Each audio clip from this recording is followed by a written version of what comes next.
Bonjour et bienvenue sur Calendrier de Printing. Aujourd'hui, on continue la modélisation du support téléphone. Dans cette vidéo, on va modéliser les pièces 6, 7 et 8. Donc, un petit rappel, si tu veux suivre la modélisation avec les mêmes plans 2D, clique sur le lien en description ou dans le premier commentaire pour les télécharger. C'est parti. Donc ici, nous allons tout d'abord créer une nouvelle pièce. On va commencer par modéliser la pièce 6, ici présente. Donc là, je me place sur le plan de face, je crée une nouvelle esquisse. Là, on a affaire à des pièces de révolution. Donc je dessine d'abord l'axe de révolution.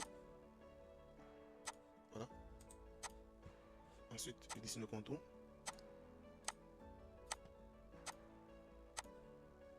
Contour fermé. Là, je cote. Pour côté le diamètre, je fais passer la côte de l'autre côté. Et là, j'ai une côte de 3,90.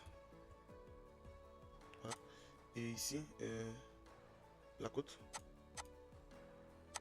2,70. Ça peut bien coter ça. Entre là et là, 2,70. Voilà. La hauteur totale 14,10. Et la hauteur ici 0,6.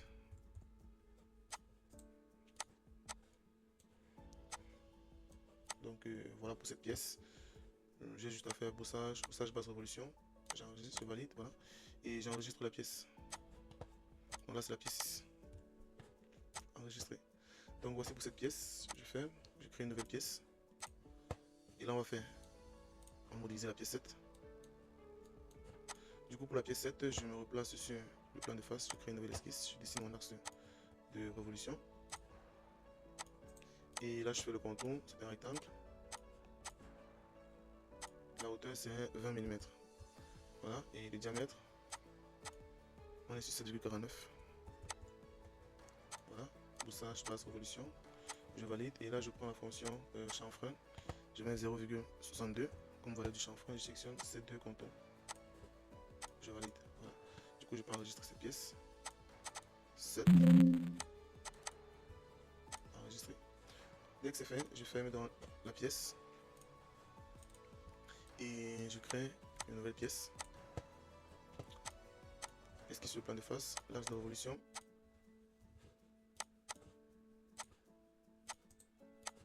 Ensuite, je dessine également mon carré.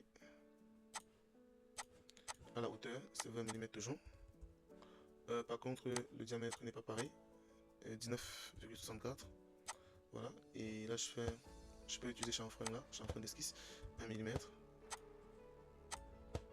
Je valide. Fonction bossage basse balayage. Je valide. Voilà. Donc là, j'enregistre. Son pièce 6, pièce 8. Juste pour expliquer la différence entre ce chanfrein et celui que nous avons fait précédemment avec la fonction, c'est que s'il faut modifier les dimensions du chanfrein, ça va prendre plus de temps de modifier les dimensions du chanfrein ici que si j'avais utilisé la fonction chanfrein. Donc ce serait idéal d'utiliser cette fonction que de côté dans l'esquisse. Voilà. Donc là c'est enregistré. Et donc c'est tout pour cette pièce. Donc si cette vidéo t'a plu, n'hésite pas à t'abonner et à activer la cloche de notification pour ne rien manquer des prochains mécanismes. On se retrouve à très bientôt pour assembler toutes ces différentes pièces.